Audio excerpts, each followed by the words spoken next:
Notre département génie biologique propose 3 parcours permettant de couvrir l'ensemble du secteur de l'agroalimentaire, de la production avec l'agronomie, à la consommation avec la diététique et nutrition, en passant par la transformation pour les sciences des aliments et biotechnologie. Le parcours agronomie s'intéresse à la production de la matière première alimentaire ou comment produire la nourriture en quantité dans le respect des règles environnementales. Tous les types d'agriculture, conventionnelle, raisonnée ou biologique, sont évoqués. Les enseignements sont tournés vers les productions végétales et animales. Plusieurs types de cultures sont étudiés.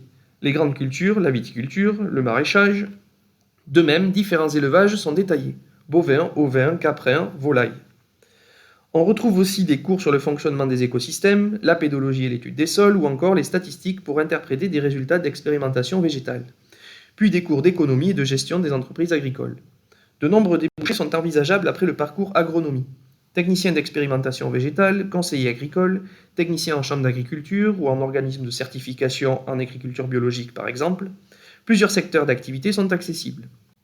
Tout type de production végétale ou animale, la viticulture, la gestion d'écosystèmes et bien d'autres. Ensuite vient le parcours SAB.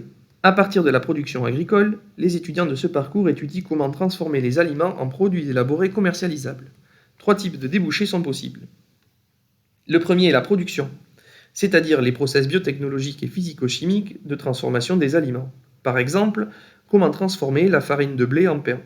Comment les process de fermentation peuvent amener à la production de bière. Quelles sont les étapes de fabrication de pâtisseries industrielles. Il est alors possible d'intégrer une équipe de production dans les industries agroalimentaires, dans les secteurs des fruits et légumes, de la viande, des pâtisseries, de l'œnologie, du vin et des spiritueux, des boissons sans alcool, des produits laitiers. Le second débouché est la qualité. Comment établir, mettre en place et organiser les règles sanitaires et d'hygiène alimentaire dans les process de transformation. Le poste d'assistant qualité est un débouché possible.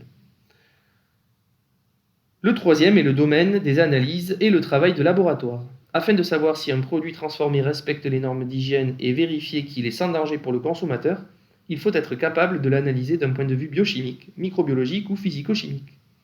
Un certain nombre d'étudiants s'orientent vers le métier de technicien de laboratoire. Même si la majorité des enseignements du parcours SAB sont orientés vers les industries agroalimentaires, il est aussi possible d'orienter son parcours professionnel à la sortie de l'IUT vers d'autres secteurs, cosmétologie, pharmaceutique ou tout secteur en lien avec les biotechnologies. Enfin, le dernier parcours diététique et nutrition forme des professionnels de santé capables de conseiller des patients sur leur alimentation. Qu'ils soient en bonne santé mais nécessitant un rééquilibrage alimentaire, ou bien qu'ils soient sujets à des problèmes de santé les obligeant à revoir leur manière de s'alimenter. Avec le titre de diététicien, ces professionnels sont capables de travailler en milieu hospitalier dans tout service impliquant l'intervention d'un professionnel de la nutrition. Pour cela, de nombreux enseignements sont en lien avec le milieu médical, cardiologie, pédiatrie, gérontologie, gastro-entérologie, dans le but de pouvoir adapter l'alimentation d'un patient en fonction de sa pathologie. La restauration collective est aussi un secteur dans lequel un diplômé du parcours diététique et nutrition peut trouver des débouchés. Il gère alors la gestion des flux, l'élaboration des menus, la qualité et l'hygiène au sein de la cuisine, la formation du personnel. Dans cette optique, les étudiants suivent des enseignements de gestion en restauration collective et d'hygiène alimentaire. Dans leur cursus sont aussi prévus des cours de cuisine dispensés dans les cuisines du restaurant universitaire afin de les préparer à la restauration collective.